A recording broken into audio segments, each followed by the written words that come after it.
Kemudian berikutnya kita masuk ke slide pertama. Slide pertama, Lao Tzu beliau menyampaikan bahwa penduduk kelaparan karena pajak berlebihan. Penduduk sulit dikendalikan karena pemimpin yang licik dan pamrih. Penduduk menjadi tidak takut mati karena pemimpin yang arogan.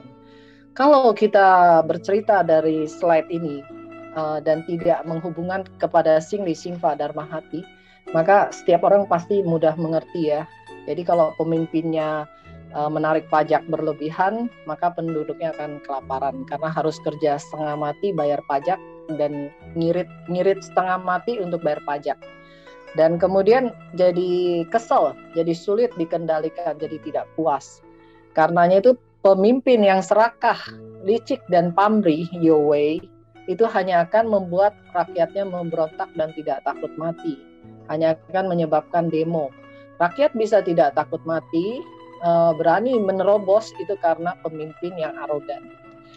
Dan apabila kita bawa kepada Singli Singpa, maka kita berbicara tentang tubuh badan raga ini dan diri sejati kita. Bahwasanya manusia di dunia ini, tubuh palsu ini dan roh kita adalah yang sejati. Jadi ini saat sekarang ini tubuh kita dan roh kita ini menyatu, tidak bisa dipisahkan. Tanpa roh sejati, maka 5 indera kita, 3 kesadaran kita itu tidak akan berfungsi.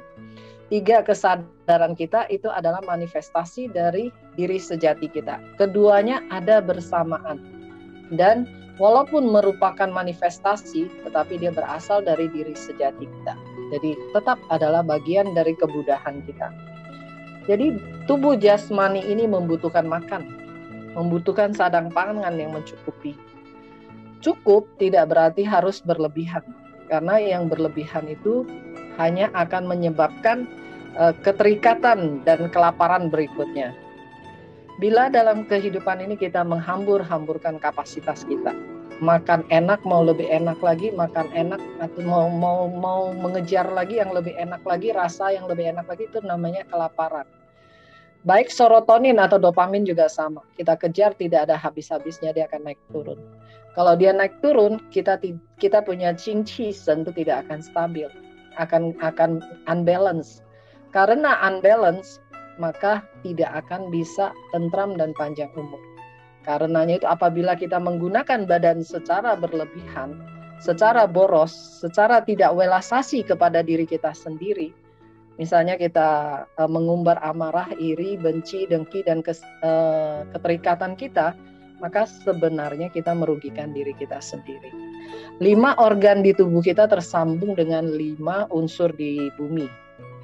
Kalau kita mengumbarnya, maka otomatis akan timbul sifat serakah, keinginan berlebihan, ketidaksadaran atau mabuk, kemarahan, dan keterikatan.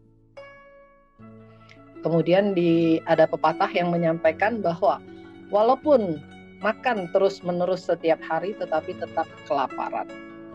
Artinya kita semakin makan, kita semakin ingin banyak makan. Kita semakin makan, kita semakin ingin, kalau enak, kita ingin makan enak-enak terus. Jadi semakin kelaparan. Jadi tubuh kita dan diri sejati kita adalah satu. Tubuh ini adalah bahtera sucinya. Kita harus menjaga baik-baik dan tidak menyia-nyiakannya. Kehidupan manusia datang ke dunia ini punya karma yang sama. Namun kita setiap orang mengalami kesulitan, penderitaan yang berbeda-beda. Hanya dengan kita memperbaiki perangai kita, melepas karma buruk kita, tidak lagi membuat karma yang baru, dan membiarkan diri sejati kita bangkit, barulah kita bisa teratur hidup kita, barulah bisa tentram. Kemudian slide berikutnya, yang berjuang mati-matian untuk hidup jauh lebih baik yang hidup bermanfaat. Para bijaksana, pagi kita bangun, siang kita kerja, kemudian kita seharian kerja, mencari semua apa yang kita butuhkan, apa yang kita perlukan, dan kemudian orang bilang apa? Kita pun sebenarnya tahu bahwa hidup ini sebenarnya untuk balance-nya itu gampang saja. Tapi manusia itu senantiasa tidak bisa balance kalau berhubungan dengan uang.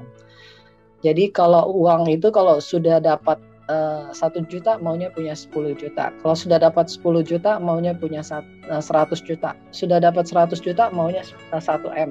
Sudah dapat 1 M maunya 10 M. Nggak ada berhentinya, nggak ada habisnya. Dan akhirnya uang itu semuanya kita tukar dengan kesehatan kita. Tukar dengan kehidupan kita.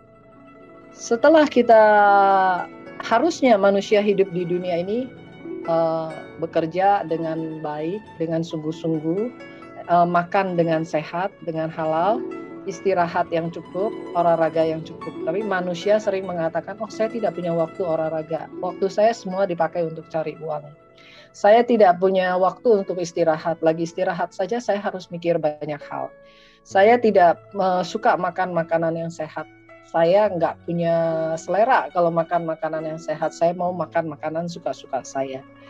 Kalau bekerja, wah itu menggila karena merasa bahwa kesempatan banyak sekali.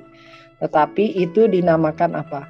Itu dinamakan memboroskan kapasitas kita. Setelah uang kita banyak, lalu kalau tidak ada kesehatan, kalau tidak ada nyawanya, maka semua apa yang didapat itu harus diberikan kepada orang lain. Apakah kita bisa pergi dengan ikhlas? Yang pasti tidak. Karena belum lagi kalau kita ada dosa, ada karma buruknya, maka akan lahir ke neraka. Kalau berpahala lebih sedikit bisa lahir ke alam dewa. Tetapi akhirnya apa? Datang dengan tangan kosong, pulang pun dengan tangan kosong. Menyesal pada saat terakhir pun tidak ada gunanya. Jadi hidup itu tidak perlu berjuang mati-matian. Tetapi kalau untuk harta, lebih baik kita seperlunya saja, seadanya saja. Apa yang menjadi rezeki kita, kita syukuri. Karena kalau terlalu berlebih-lebihan, kita akan mengorbankan hidup kita hanya untuk sesuatu yang palsu.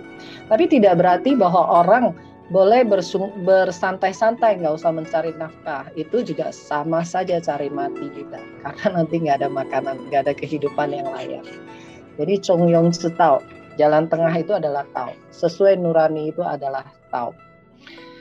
Para bijaksana yang Hoshi hormati, jauh lebih baik Lao Tzu menyampaikan adalah orang hidup bermanfaat. Hidup bermanfaat yaitu orang yang bisa mengorbankan dirinya untuk membantu orang lain. Kadang orang berpikir, wah ini orang kenapa bodoh, dia harus bekerja di dalam kegiatan wihara untuk menolong orang lain, padahal nggak digaji, padahal nggak apa. Tetapi sebenarnya yang bodoh itu yang paling hebat. Kenapa? Karena dia jangan main-main di dunia ini, kita setinggi-tingginya kita cuma jadi presiden. Tetapi kalau yang bekerja di wihara itu adalah boleh dikatakan pasukan Buddha. Pasukan bodhisattva, itu bukan main-main. Jadi jauh lebih baik yang hidup bermanfaat. Kira-kira Hoshi belajar chapter 75 seperti itu. Hari ini Hoshi belajar sampai di sini. Apabila ada kesalahan penyampaian, mohon Lamut supaya para Buddha berwelasasi. Mohon kepada para pandita untuk berwelasasi dan memberikan petunjuk. Mohon kepada para bijaksana sekalian memaklumi dan memberikan petunjuk. Xie xie, 各位前贤。